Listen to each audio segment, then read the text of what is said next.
Hello friends, welcome to my YouTube channel GDS GK classes. साथियों, इस video में खास हम आरआरबी एनटीपीसी के लिए साइंस की क्लास को कवर करेंगे, जिसमें मिलेंगे आपको साइंस रिलेटेड आपके केमिस्ट्री, बायोलॉजी एंड फिजिक्स, इन तीनों से कंबाइंड करके क्वेश्चन लिए गए हैं जो आपके आरआरबी के एग्जाम में पूछे गए हैं। ठीक है, तो काफ़ी ज़्यादा इंपॉर्टेंट ये क्वेश्चन सीरीज होने वाली है। तो आइए हमारे साथ में जीडीएस जीके क्लासेस के माध्यम से इसको सॉल्व करेंगे। डेली शाम को 7 बजे क्लास चलती है, जो कि 13 सेट आपको दिए जा चुके हैं। ये आज आपका 14वें नंबर का सेट होगा और ये काफ़ी ज़्यादा इंपॉर्टेंट है, साथ में जुड़ जाइए। स्टार्ट करेंगे फर्स्ट क्वेश्चन से कि विटामिन बी की कमी से कौन सा रोग होता है। साथियों, विटामिन बी की अगर यहाँ पे बात करेंगे तो विटामिन बी की कमी से होता है बेरी बेरी रोग, याद रखिएगा।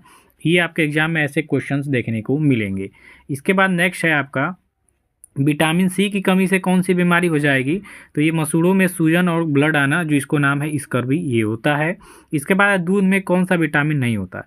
तो दूध में अगर जो विटामिन सी पाया जाएगा, आप ही सोचिए, अगर जो विटामिन सी पाया जाएगा तो दूध क्या हो जाएगा, फट जाएगा, क्योंकि विटामिन सी उसी में पाया जाता है जो चीज़ें खट्टी होती हैं। ठीक है, तो विटामिन सी देखेंगे, जो भी खट्टा फल होगा उसमें विटामिन सी मिलता है। ठीक, तो ये जब दूध में मिलेगा तो दूध क्या हो जाएगा, फट जाएगा। नेक्स्ट है विटामिन डी की कमी से कौन सा रोग होता है। तो विटामिन डी की कमी से होता है आपका रिकेट्स रोग। उसके बाद है किस विटामिन की कमी से खून का थक्का नहीं जमता है। It's a very important question, और विटामिन के हो जाएगा। इसको आप वेरी वेरी इंपॉर्टेंट कर सकते हैं, इसको भी आप वेरी वेरी इंपॉर्टेंट कर सकते हैं। ठीक, ये दोनों आपके आरआरबी के एग्जाम्स में पूछे गए क्वेश्चंस हैं, तो ये काफ़ी ज़्यादा इंपॉर्टेंट रखेंगे आपके एग्जाम की दृष्टि से। इसके बाद है विटामिन ई की कमी से कौन सा रोग होगा। तो विटामिन ई की कमी से होता है बांझपन। ठीक है, बच्चा न उत्पन्न करने की जो शक्ति होती है वो कम हो जाती है, क्षीण हो जाती है। ठीक है, नेक्स्ट है विटामिन सी का यहाँ पे रासायनिक नाम पूछ लिया, तो एस्कॉर्बिक एसिड होता है, यानी एस्कॉर्बिक अम्ल। उसके बाद है वसा में घुलनशील विटामिन आपको बताना है। तो वसा में साथियों घुलनशील जो विटामिन हो जाएगा वो ए और ई हो जाएगा। कौन सा, ए और ई। ठीक है, नेक्स्ट क्वेश्चन है आपका साधारण नमक का रासायनिक नाम। तो NaCl होता है, सोडियम क्लोराइड। Na मतलब होता है सोडियम और Cl मतलब होता है क्लोराइड। ठीक है, तो NaCl होता है सोडियम क्लोराइड, आपके साधारण नमक का रासायनिक नाम। इसके बाद है हंसाने वाली गैस का रासायनिक नाम बताना है। तो ये होता है आपका नाइट्रस ऑक्साइड, N2O, याद रखिएगा। N2O जो होता है ये आपका नाइट्रस ऑक्साइड होता है। इसके बाद है धावन सोडा का रासायनिक नाम आपको बताना है। तो धावन सोडा का रासायनिक नाम हो जाएगा सोडियम कार्बोनेट। नेक्स्ट है पीतल किन दो धातुओं का मिश्रण हो जाएगा। तो ये तांबा और जस्ता का हो जाएगा। ठीक है, पीतल, तांबा और जस्ता का धातुओं का मिश्रण हो जाएगा यहाँ पे। नेक्स्ट है कैल्सीफेरॉल किस विटामिन का रासायनिक नाम है। तो ये आपका विटामिन डी हो जाएगा। ठीक है, चलिए नेक्स्ट क्वेश्चन हो जाएगा नेत्रदान में नेत्र के किस भाग का दान किया जाता है। तो नेत्रदान की अगर जो हम बात कर लेंगे तो नेत्रदान में आपका कार्निया जो हिस्सा है आँख का, इसको हम दान में देते हैं। ठीक है, किस विटामिन में कोबाल्ट होता है। तो कोबाल्ट B12 में होता है। जो विटामिन B12 होता है इसमें आपका कोबाल्ट पाया जाता है। ठीक है, तो यहाँ पे आपका सही हो जाएगा विटामिन B12। नेक्स्ट है कोशिका का पावर हाउस किसे कहेंगे। तो माइट्रोकांडिया जो होता है ये कोशिका का पावर हाउस होता है। ठीक है, नेक्स्ट है लाल रक्त कणिकाओं का निर्माण हमारे शरीर के किस भाग में होता है। तो ये आपके अस्थि मज्जा, बोन मैरो जो होता है, इसमें लाल रक्त कणिकाओं का निर्माण होता है। ठीक है, याद रखिएगा इसको, बोन मैरो यानी अस्थि मज्जा। राष्ट्रीय विज्ञान दिवस कब मनाया जाता है। ये मनाया जाता है आपका 28 फरवरी को, इसको भी याद रखिएगा। ये आपके आरआरबी एनटीपीसी में पूछा हुआ क्वेश्चन है।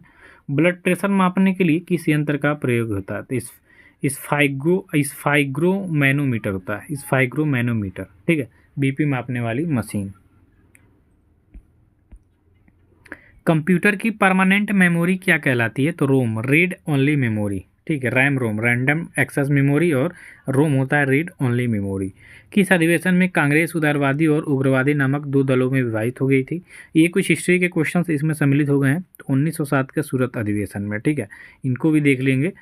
तंजौर का बृहदेश्वर मंदिर किसने बनवाया था। तो ये राजराज प्रथम चोल ने। ठीक है, इसके बाद मुगल सम्राट अकबर का जन्म कहाँ हुआ था। तो ये अमरकोट के दुर्ग में 1542 में हुआ था। ठीक है, याद रखिएगा।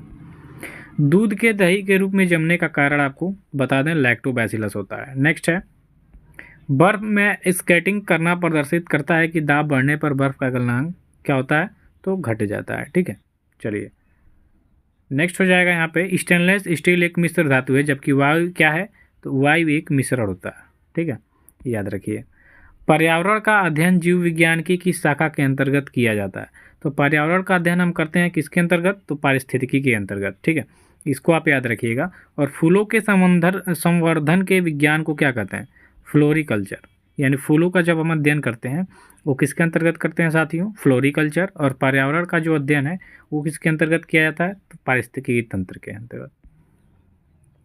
अगर जो किसी असंतुलित बल द्वारा किसी पिंड में उत्पन्न जो त्वरण होता है वो क्या होता है, तो बल के अनुक्रमानुपाती होता है। ठीक है, बल के अनुपाती होता है क्या, किसी असंतुलित बल द्वारा किसी पिंड में उत्पन्न त्वरण। इसके बाद निम्नलिखित में से कौन एक अस्थायी कण है, तो निम्नलिखित तो नहीं है यहाँ पे न्यूट्रॉन हो जाएगा। ठीक है, एक अस्थायी कण हो जाएगा न्यूट्रॉन। नेक्स्ट है परमाणु नाभिक के अवयव हैं, तो परमाणु नाभिक के अवयव हो जाएंगे आपके प्रोटॉन और न्यूट्रॉन।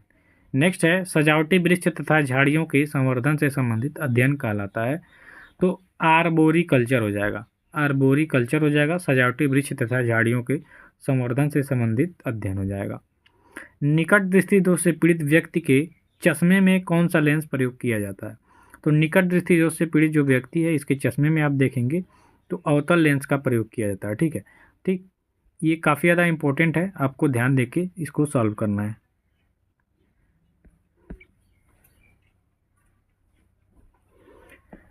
नेक्स्ट है आपका दूरदृष्टि से पीड़ित व्यक्ति के चश्मे में कौन सा लेंस का उपयोग किया जाता है। अब जब दूरदृष्टि दोष से पीड़ित व्यक्ति के चश्मा देखेंगे तो उसमें आपको उत्तल लेंस की आवश्यकता हो जाएगी। ठीक है, नेक्स्ट है न्यूटन के गति के तीसरे नियम के अनुसार क्रिया तथा प्रतिक्रिया से संबंध बल हो जाएगा, तो हमेशा भिन्न भिन्न वस्तुओं पर ही लगे होने चाहिए। ठीक है, ये न्यूटन के गति के तीसरे नियम के अनुसार क्रिया तथा प्रक्रिया से संबंधित हो जाएगा। प्रत्येक क्रिया के बराबर व विपरीत दिशा में एक प्रतिक्रिया होती है, यह है न्यूटन का गति विषयक तृतीय नियम। तृतीय नियम में क्या है, प्रत्येक क्रिया के बराबर व विपरीत दिशा में एक प्रतिक्रिया होती है, ये न्यूटन के गति विषयक का तीसरा नियम है, इसको आप फॉलो करेंगे। माइकोलॉजी में किसका अध्ययन किया जाता है साथियों, तो माइकोलॉजी की बात करेंगे तो इसमें आपके कवक का अध्ययन किया जाता है। ठीक है, माइकोलॉजी ये इम्पोर्टेंट है। माइकोलॉजी इसमें क्या होता है, तो कवक का अध्ययन होता है। ठीक है,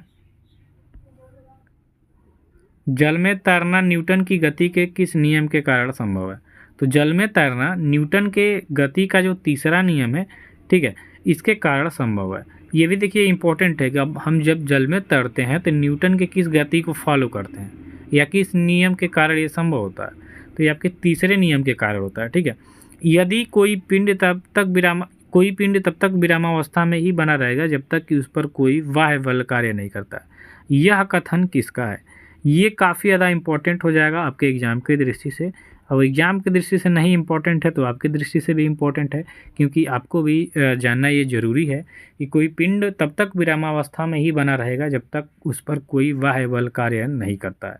तो ये कथन है आपके न्यूटन महोदय का। ओके, वही न्यूटन जिनके सर पे सेब गिरा था, गुरुत्वाकर्षण के नियम के प्रतिपादक हैं। E = mc², इनका फार्मूला है जिसपे काफ़ी ज़्यादा फिजिक्स का कार्य होता है। ठीक है, तो याद रखिएगा न्यूटन महोदय को। न्यूक्लियॉन नाम सामान्यतः किसके लिए है, तो न्यूक्लियॉन जो ये नाम है ये सामान्यतः आपके प्रोटॉन और न्यूट्रॉन के लिए है। तो ये काफ़ी ज़्यादा इंपॉर्टेंट ये भी क्वेश्चन हो जाएगा। इसके बाद है पॉजिट्रॉन है एक, तो पॉजिट्रॉन की बात करेंगे तो एक धनावेशित इलेक्ट्रॉन है। क्या है, धनावेशित इलेक्ट्रॉन, क्या, पॉजिट्रॉन। ठीक है, चलिए एग्रोफोरेस्ट्री क्या है, तो कृषि के साथ साथ उसी भूमि पर काष्ठीय बारहमासी वृक्ष लगाना, ये एग्रोफोरेस्ट्री कृषि के साथ साथ उसी भूमि पर काष्ठीय बारहमासी वृक्ष लगाना। एक्स बायोलॉजी में निम्नलिखित में से किसका अध्ययन किया जाता है, तो एक्सोबायोलॉजी इसकी बात करेंगे तो बाह्य ग्रंथों तथा अंतरिक्ष में जीवन का एक्सोबायोलॉजी के अंतर्गत इसका अध्ययन किया जाता है। नेक्स्ट क्वेश्चन आपका सामने है, मोनोजाइट किसका एक्स हो जाएगा, तो ये आपके थोरियम का हो जाएगा। ठीक है, उसके बाद है बॉक्साइट निम्नलिखित में से किसका प्रमुख एक्स होता है, तो एल्यूमिनियम का। ठीक है, चलिए इसके बाद है कार्नेलाइट किसका खनिज हो जाएगा, तो कार्नेलाइट की बात करेंगे तो मैग्नीशियम का हो जाएगा। उसके बाद गन मेटल किसका एक्स हो जाएगा, तो तांबा, टीन और जिंक का। ठीक है, इसके बाद है आपका लहसुन की अभी लाक्षणिक गंध का कारण है, तो सल्फर यौगिक इसका हो जाएगा। और जल में आसानी से घुलनशील क्या होता है, तो ये आपका नाइट्रोजन होता है। भारी जल एक प्रकार का क्या है, तो मंदक का कार्य करता है ना भारी जल, D2O। नेक्स्ट है, इनमें से कौन क्लोराइड नहीं है, तो रक्त। इनमें यार है ये नहीं है। पनीर निम्न का एक उदाहरण है, तो जैल का हो जाएगा। माचिस की तीली के एक सिरे पर लगा मसाला निम्नलिखित का मिश्रण होता है, तो लाल, फास्फोरस और गंधक का।